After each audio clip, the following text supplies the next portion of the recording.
And we are back with your favorite USL Championship podcast, the Striker Tejas, part of the Striker Soccer News, former Striker Texas, and not such a great weekend for our Texas teams on USL Championship, but we're gonna talk a little bit about that in a few minutes. And then we got a bunch of trips. I think it's almost like we could call it Copa California Tejas this weekend, where three teams from Texas are traveling to California to play their games there. But anyways, let's go around the room. I'll start with the guy that it's covering the team that's on the top of the table of the whole USL, both Eastern and Western. Jonathan Check covering San Antonio FC, 50 points, first team to achieve 50 points in uh, this year's tournament. What an amazing year! But before we talk about San Antonio, how was your weekend, my friend? My weekend was fine. Pretty standard weekend, I guess. Going to the SAFC game on Saturday. Went and watched the Community Shield because the European season's starting to come around again. So it was nice to be amongst fellow Man City fans in the same place where a couple months ago we were absolutely losing our minds as City turned things around and secured the title. So it's good to be among friends Good soccer for weekend. soccer Then here and across the pond. Yeah. that's it. Good soccer weekend. All right, sounds good. Sounds good. We go west of San Antonio now. Visit on my good friend Joe Rodriguez. How are things out there on the border? Hey, excuse me. Hey, how's it going, everybody? Roberto, Jonathan, Edson, it's good to be back with you. Solid weekend. Took in, obviously, covering the El Paso Locomotive game, who hosted Louisville City FC for the first time ever in the history of these two clubs. So it was an exciting game. We'll talk plenty about that.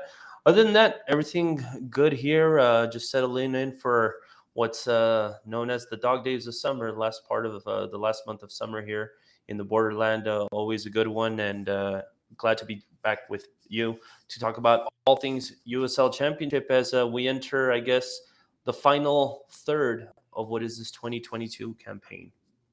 That's it. And talking about final third, I go down to RGV area. I almost like feel bad about talking about RGV at this point of the season. But again, before we talk about RGV, let's give the voice the man that hell has the coolest studio in all USL, MLS, and whatever you want to say, man. That's the coolest soccer studio in the US, maybe. Uh, Edson, how are you, my friend? I'm doing pretty well. I'm just ecstatic to be back for another week covering the USL Championship. Obviously, RGVSC here for the Striker Tejas. Unfortunately, I think here down in the Rio Grande Valley, it's not a good time to be a Toros fan. Honestly, there's nothing worth celebrating at the stadium because and we'll talk about it later, but pretty much it's that goal drought that is plaguing RGV at home here. Joe, Jonathan, and Roberto. I don't wanna give too much spoiler, and maybe we should start talking about RGV game this weekend. But if I'm not mistaken, it was over 30 shots on goal and less than five from the opponent side. It's almost like building the school studio and not using it for anything, right? Yeah, so it was 32 shots by RGV, only two by Hartford Athletic. And in the first half, RGV had a lot of opportunities straight at goal, but it was Hartford Athletics keeper, um, Otto. I think that's how you pronounce it. If it's not, forgive me for butchering it. But the goalkeeper for Hartford Athletic had an outstanding game against RGVFC.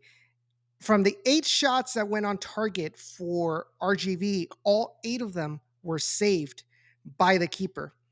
And as the game went on, the team kept on pushing up. trying to create opportunities. They were creating opportunities to score. You brought in, or you had in the starting 11 Frank Lopez, who was coming off of an injury, and of course the sickness, as Wilmer mentioned in a previous press conference. He played a couple of minutes against San Diego, got the starting minutes, and he generated some clear opportunities one on one against the keeper. But the keeper was out in his best day, you could say. And RGV had some other opportunities as well, where you were left scratching your head how that ball did not go in.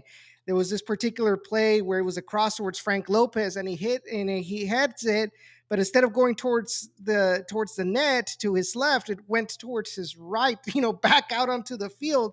So it was just not a good day for RGV. Like I said, they kept on pushing. They couldn't find a way past the keeper. In fact, in the second half, they had very little shots on target. It was more off target. And I think at the end, with the fact that it's been 3 straight games in that they have not been able to score at home, the players looked frustrated. They lost their concentration. Some easy passes, or they it got to their head. They had their mind block. And at the end, at the final whistle, almost all of them threw themselves onto the ground, lamenting Yeah. why they So so haven't been able to so score.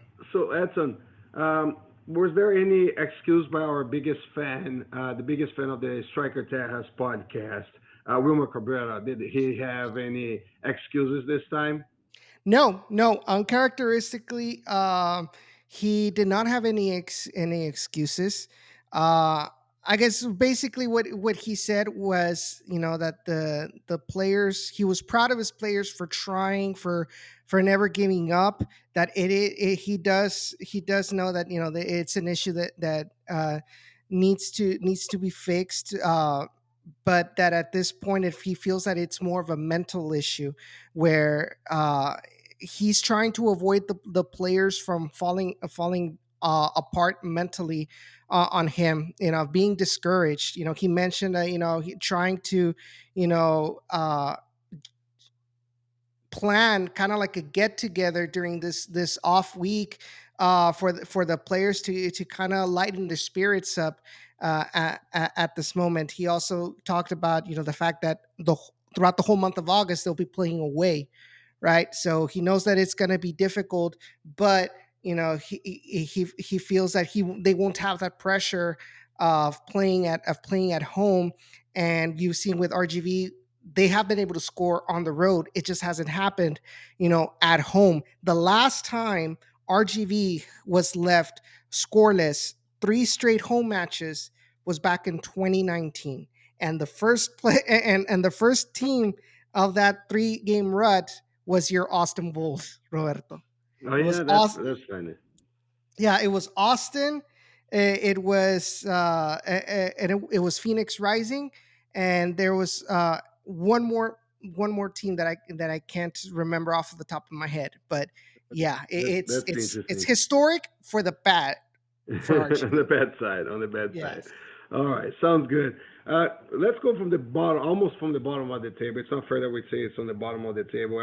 RGV is sitting on 11th in a conference that has 13, right, guys? Or 13 teams. Um, Sitting 11th, 25 points, 22 games. Um, just 3 points ahead of the last place Orange County, right? Which is surprising to see Orange County sitting at the bottom of the table for obvious reasons. It's the current champions of USL, but anyways, let's go from almost the. Speaking of, since you mentioned it real quick, can you, I mean, with the season that Orange County has had, can you call it a fluke championship? Just wondering. No, I have I a don't think theory that. so. Yeah, I think we have I have a theory related to average teams that wins championships, right? And this has happened over and over again everywhere, where that average team that wins a championship wins because they're giving a little bit more, because they're as strong as a team. Every player gives more every single day, at the end of the year they win the championship, they think they're good, but they're not good. They had a lot of effort. They had a little bit more, and then the next year they sink because And they not don't only have that, that. Roberto, you have to keep in mind they lost their best attacker through the transfer window, and then you bring in a striker that has been in that is not in a good moment, like Eric El Cubo Torres. And the fact that he's struggling even in the USL, just goes to show how far low he has sunk. And with an Orange County, if they really wanted to continue, that process of being a winning team, despite of whether you call it or not, if there was an average team that just gave that extra effort, or if they are really a good team, but those combinations really doesn't help you to continue with what you left To be off the last strong. season. But Mhm. you wouldn't expect them to be on the bottom of the table, right? You could expect them to be maybe even fighting to be on playoffs, but definitely not being on the bottom of the table. I think that's a big surprise, the biggest surprise of the tournament this year, by far. Anyways, going from that bottom side of the table on the Western Conference to the top of the table of whatever you want to call it, the whole league or the Western Conference plus Eastern Conference, how you want to call it. SAFC had a 2-game week with an away victory in Vegas, and then a kind of a surprising tie with Los Dos at home. Jonathan, what is don't need no what is the biggest stake out of these 2 games? Yeah, so first of all, I'd say top of the conference, top of the league, and for those around the state, top of Copa Tejas have already secured that. Just gonna throw that in there, and You that's not gonna should. change.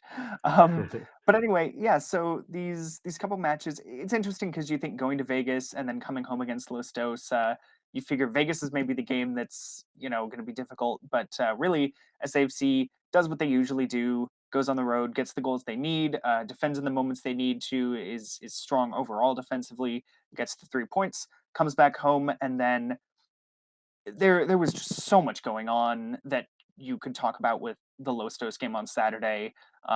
Questionable refereeing, maybe some players losing their heads, some fans in a sense losing their heads, and kind of retaliating to some people on the Los Dos bench who were egging them on, and unfortunately you see some items being thrown onto the field. That's never good. And San Antonio fans usually don't stoop that low, but some of them did, unfortunately.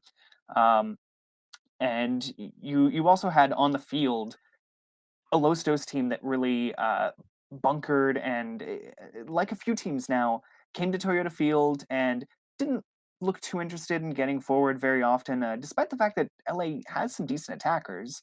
Um, but it was one of those games where you think, okay, SAFC is dominating the early stages. They just need that first goal to go in, and maybe the floodgates open. And we saw 2 weeks before, uh, Atlanta United comes to town, isn't afraid maybe to attack, and gets blitzed 5-0 by SAFC. So Los Dos decided to be more conservative, and sit back, pick their moments to get forward, and then SAFC is unable to break through. There were kind of like we talked about the Toros having so many shots and not being able to get the win last Wednesday. SAFC had 31 crosses overall in the match, and 2 of them found their target. You I mean, That's bad. it's just Yeah. a sign of how much you're kind of trying to make things click and trying to make that happen. Stop trying to make crosses happen. It's not going to happen. Yeah. To co-opt a line from Mean Girls, that's not something we thought we would be doing on this show. Um, but yeah, and so eventually SAFC succumbs to a really nice free kick. You have to hand it to Los Dos very late in the match, but then something they brought up multiple times in postgame, something that they like to bring up often, is resiliency. They're able to even down a man for half an hour. There was a really big, just I don't know how Los Dos lets this long ball drift through, but Shannon Gomez gets on the end of it with his head, heads it in. I have never heard a last minute equalizer at Toyota Field cheered so loudly. And I think it was just because it felt like everything had gone wrong, and finally something just It was anything went positive. right. Yeah. So yeah, Yeah, anything special from the locker room after the interviews after a game or this morning training session, Jonathan? like I said, it was kind of just about the resiliency, which is something that they've brought up before.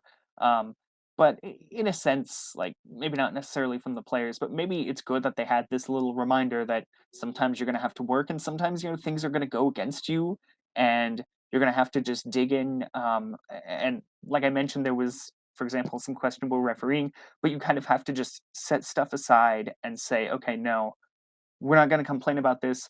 We are going to do our job because at the end of the day, people are going to maybe remember like questionable refereeing or, Los Dos players kind of egging SAFC players on, trying to get them in the book, get them sent off. But at the end of the day, if you just dig in, get the result, that's kind of what matters most in a sense, you could say.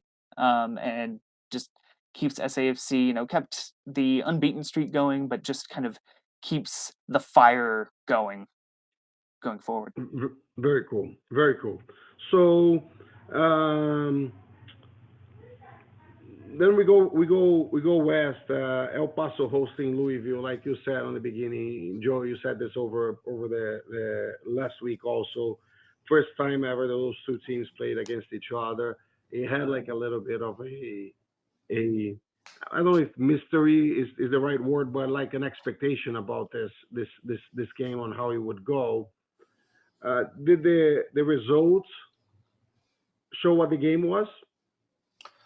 Yeah, I think it did. I mean, if you ask me who deserved the 3 points at the end of the night, I think Louisville was a deserving winner. I think the score 1-0, it justifies what both teams did. I don't think this was in any way, shape, or form meant to be or developed to be a game that was a match of many goals. It was one of those weird things. You know how I haven't witnessed a soccer game in person or watching it on television where a goal is scored and then you could usually say, oh well, after the first goal was scored, the team that scored was closer to making their second goal, or the opposing team was closer to tying the game than the other team was to scoring a second goal. With this game, it didn't feel that way at all. It just kind of felt like that's it. Nothing They scored changed one goal, and no one it. deserves anything more after that. Yeah. It was weird. But at the end of the day, with this result, the Locomotive lose 3 matches in a row. They're on a 3-match losing streak. First time it's happened since the beginning of the season. And I think the biggest issue, obviously, and on top of that, on top of losing 3 games, the Locos haven't scored a goal in any of these 3 matches to over 270 minutes without being able to put the ball in the back of the net, which is probably a bigger concern. And I think the Locos over the course of these 3 matches have fallen into what Jonathan touched on, that kind of might have happened to San Antonio this past weekend. And John Hutchinson, I asked him about it, and we talked about it quite a bit, had a little bit of dialogue today during media availability. As far as the Locomotive getting the ball in the offensive third, they haven't had a problem with that. But I think anxiety, urgency, rushing has gotten the best of them, and it's getting the best of them with every passing minute because of the scoring drought, that they're being, they're not being as precise as they need to in that final pass or in that next to last pass to be able to get the ball in the back of the net. And that's the number one thing I think that this team has to address. Now, Could we consider? Could we get the interview that Hudson did and make it an RGV explanation also, that anxiety and that stress on the final third? yeah, no, absolutely. And you guys can go check it out for yourselves. I mean, it's posted on their Facebook and on their Twitter account, the entire interview. Mhm. And I think that's what's the case that's going on. Now, with that being said, 3-game losing streak. They haven't scored in over 270 minutes of play. The injuries keep on coming for this team. Coming at the beginning of this losing streak, Eder Borelli, shoulder injury. After the San Antonio game, Hutchinson told us that it looked like Borrelli was going to be out for the season, needed shoulder surgery. Today, I get to training. He's training with the team. Hutchinson brings it up that he's back, that he's going to try and opt out of shoulder surgery until the end of the season and finish the season, which will be interesting. He looked okay today. Whether he'll be considered for this weekend remains to be seen, but definitely to be able to have him as an option for the rest of the year is certainly something that the Locomotive need. But after this Louisville game, Nick Hines, Manny Sinupe, again for the third time this year, goes out with an injury. So that's not helping the Locos. Now you have all of these things happening for El Paso right now. And the Locomotive don't agree with me. And I've asked this question to multiple players, including John Hutchinson, and they don't want to know or hear any part about this. But I think the one silver lining that this team does have in the middle of this 3-game losing streak is the fact that against San Antonio, against Louisville, the two best teams so far this season in the USL Championship, these two teams weren't overwhelming Better than El Paso. El Paso. El Paso, to a certain extent, still played, to quote Andrew Fox from today's press conference, were able to go toe-to-toe with these two teams. Especially, I think, more so in the Louisville match. That truly was a lapse of concentration where on a corner kick, the ball, Louisville is able to get its goal. And it marks the difference in that game. But I still think that with regard to the Locomotive, I think it still says a lot about the talent on this team and the potential that this team has with 10 matches to go in the regular season. And considering their start, the fact how many goals they let in at the start, and now like even the top teams are struggling to score against them. I think that's a pretty, obviously the El Paso probably also wants to win and score goals, but I think it's a huge improvement, which kind of begs the question, and this will probably be for another episode, but Wilmer Cabrera has always said you can't have a good defense and a good offense. You can have one or the other. Oh my God! Wow! Okay, that's breaking news here to my ears. I've never known that's his philosophy. As far as Wilmer Cabrera goes, his profile as a technical director, head coach, in my eyes, has always just been two things. One, that stand out. I'm sure the man has other qualities and is has a wealth of soccer knowledge. But the two qualities that have always stand out that you've revealed to us on this podcast is, number one, quote unquote, 6-point matches do not exist, which I find funny. And number two, the fact that he has a tendency of pointing fingers in post-game press conferences, never realizing that when you point a finger, you always have 3 fingers pointing back at yourself. So that's why I was always taught not to point fingers, because my mom and dad always taught me, don't point fingers because 3 fingers are always pointing immediately right back at you. That's it. No, but now to learn that you can't have a good defense and a good offense at the same time. I'll send him some videos, of some teams that were able to do this in all different levels. So, but anyways. And the last thing I want to add on to, and the one thing that it was something that I asked this question to everyone I had availability with today during media ability, and John Hutchinson himself. Saturday, after losing to Louisville, John Hutchinson mentions there's 10 games left in the season. Today, Andrew Fox and Yuma both mention on their own there's 10 games in the season. So obviously, I had to ask Hutchinson, with 10 games left in the season, you guys are in 6th place in the table. You guys have been sliding recently in those standings because of this losing streak. I know that this team, and basically every team always says, and every head coach is going to tell you, we take it a game at a time. But entering this final stretch for the Locos, that they only have 10 games, where opposed to other teams have the luxury of more games still to go in the season. I asked them, I go, now are you kind of looking at this body of games that you have remaining, 10 games, 30 points up for grabs. Are you starting to look at trying to work that entire batch of games of different points and have an idea of how many points you would like to obtain out of those 30 to go ahead and secure your spot in the playoffs? And obviously Hutchinson was, he told us, or he told me, he goes, well, we're still living in the moment.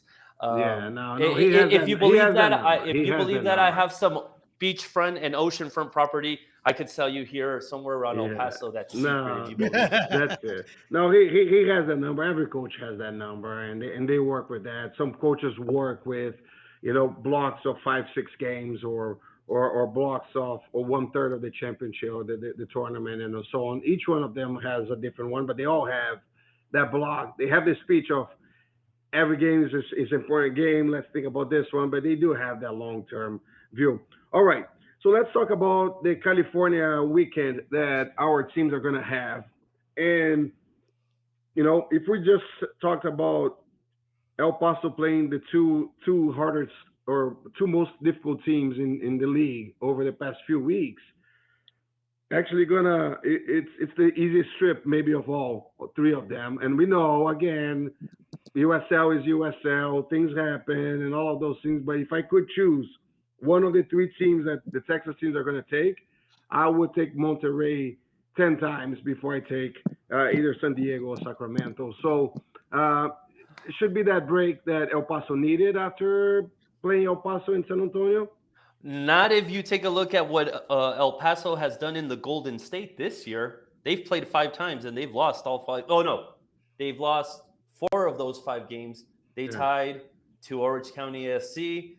They lost. They lost to Central Valley Fuego. Yeah, they lost in on that, the Open and Cup and all of they those lost to things, San right? Diego. They lost their first game at Sacramento. The Golden Coast has not been good to the Locomotive this season. But So that but element alone but is tricky enough, but scary they're enough. playing a team that's sitting in 12 with 2/3 of the championship, has only 23 points in 20 games. So hopefully El Paso can do well with that one. All three games Saturday this week, so all of them are basically at the same time. I think there's another 1 hour gap between one of the games. Um, San Antonio FC has maybe the hardest game of all, right? If we praise so much that San Antonio Colorado game was the first against the second, now we're gonna see that movie again this weekend where San Diego is hosting San Antonio. San Diego sitting second, although 7 points behind San Antonio, right? That I think that Colorado games they were less than 3 points apart. So whoever would win that game would be ahead. So a little bit different, but still number one against number two, Jonathan. Yeah, I even asked or mentioned it at least at practice today. Here you go again. A month and a half later, it's the top two teams facing off once more. And it's a different team this time, but SAFC is still in it, which is a good showing for them. And yes, it's a difficult trip. This is obviously one of the, if not the highest scoring team in the league. They have had that title here and there, but even if they're not there currently, they're still They one are of the the highest highest. teams. They are the highest scoring. And There they you have go. 49 goals in 13. Oh, sorry, in 22 games. And they have but they have a defense that's not as strong, right? So they also conceded 36 times with a goal differential of 13. So Yeah. this can be a very interesting game. It really can, and the point that I was kind of trying to get at though is this is the league's best offense against the league's joint best defense. So it's going to be really interesting in that respect, and especially being at San Diego with a team that obviously gets forward, scores goals, that might play into San Antonio's hands. I talked about how Los Dos, for example, and other teams in the last month and a half have come to Toyota Field, played more defensively. San Diego at home is almost certainly not going to do that, and so that should give SAFC space behind to exploit. Obviously, we haven't seen the full extent of it yet, but Santiago Patino got sent off in this last match. Probably going to be out for a few matches, so you're without one of your best attackers there. That's not ideal. So it's going to be up to Justin Dillon, Sam Adeniran, and maybe Ignacio Bailone or perhaps, I don't know, Deshane Beckford if he gets a shout, to see what they're able to do, how they're able to exploit, a team that likes to get forward and isn't that solid in defense. Very cool. So the last game of all is also a very difficult game. I would say. You got RGV flying to Sacramento, playing a Sacramento that it is sitting there on the borderline of making playoffs. A team that was focused on Open Cup over the last several weeks. It's going to have a break from Open Cup 30 days, which I would guess that they are focusing on. Hey, we got to get those points for playoffs this next 30 days before they get to the Open Cup final against Orlando on September 7th. Uh, Very difficult game for you guys for RGV Saturday night in Sacramento. That is correct, Roberto. It is, I mean, Sacramento Republic. There's a reason they're a finalist in the U.S. Open Cup. Um, However, they are going to be pretty tired going into this match because they played against Sporting Kansas City, going all the way to penalties. Yeah. They played on Saturday against Charleston Battery. They won that game as well.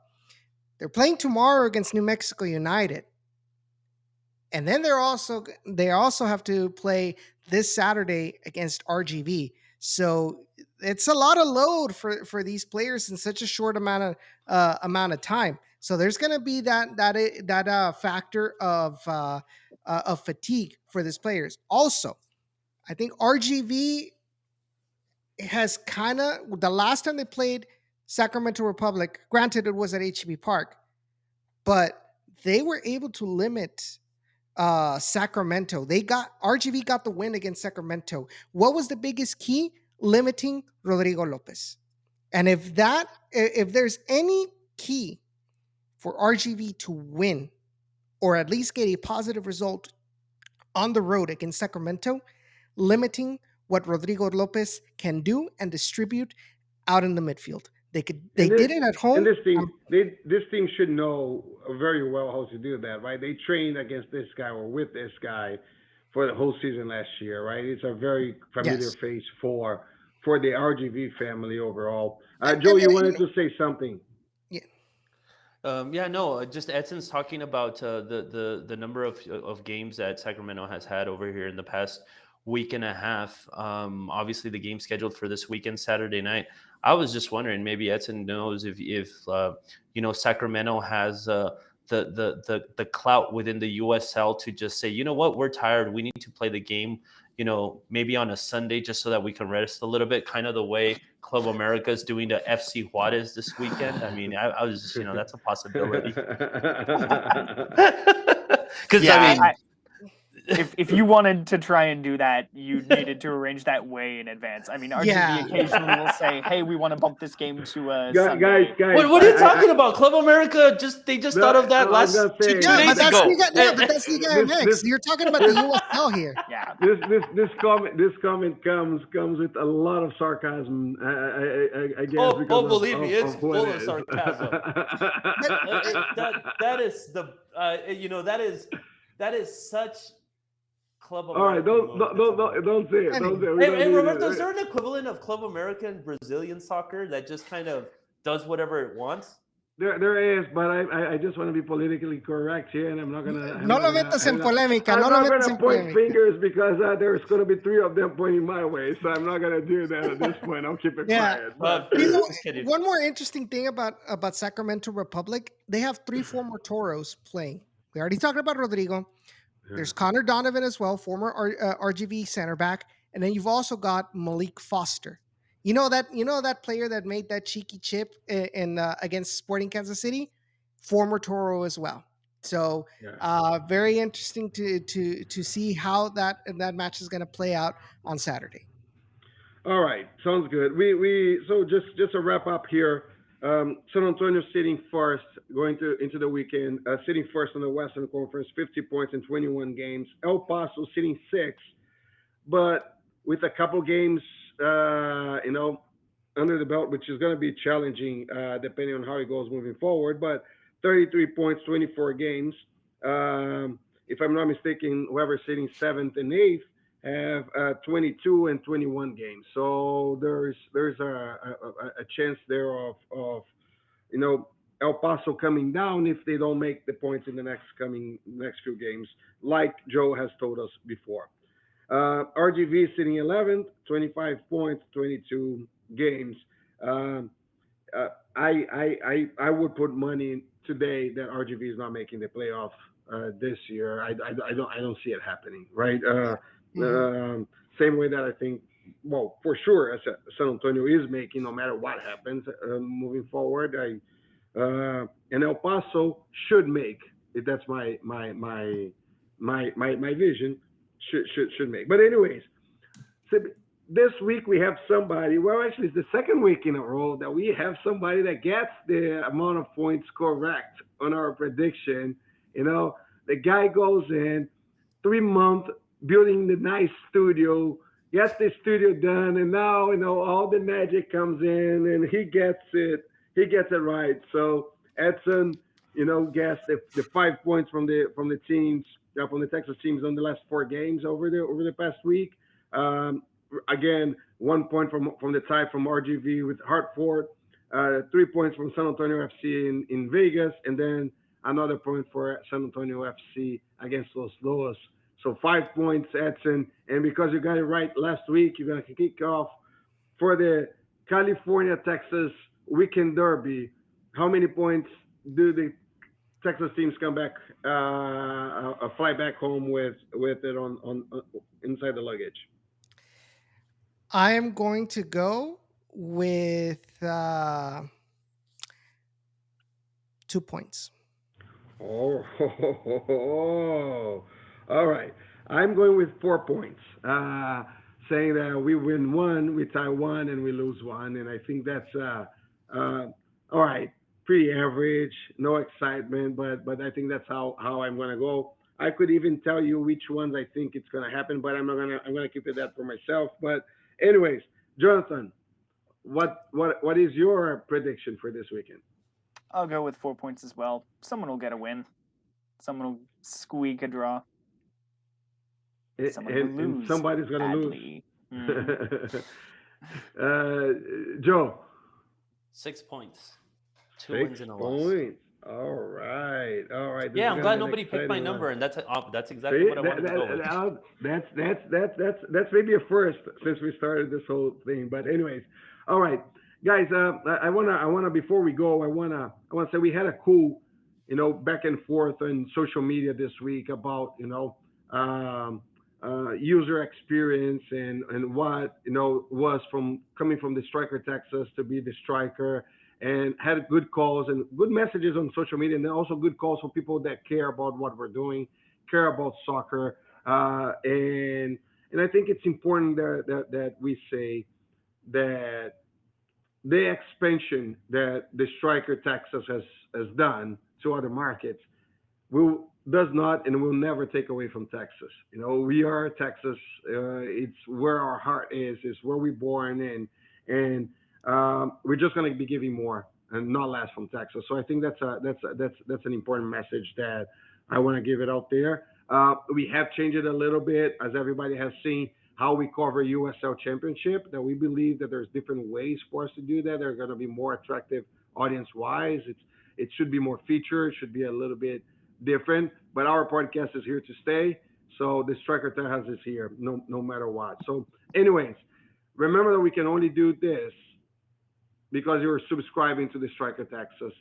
The Striker Soccer News. I still do that. I still do that, and I think that's a good sign. It's a very good sign for the audience that we're talking to at this point. But we can only do what we do if you subscribe. We can only do this if you follow us on social media.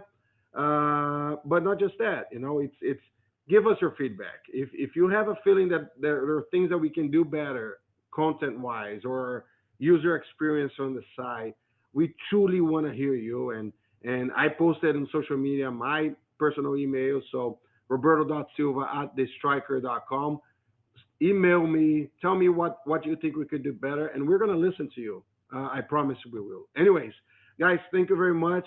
Another great week. I think this is going to be a great weekend to watch USL Championship. Remember, all games are on ESPN Plus, and we're going to be talking about this next week back here on the Striker Tejas. And can't forget to say it. Don't forget, support local soccer.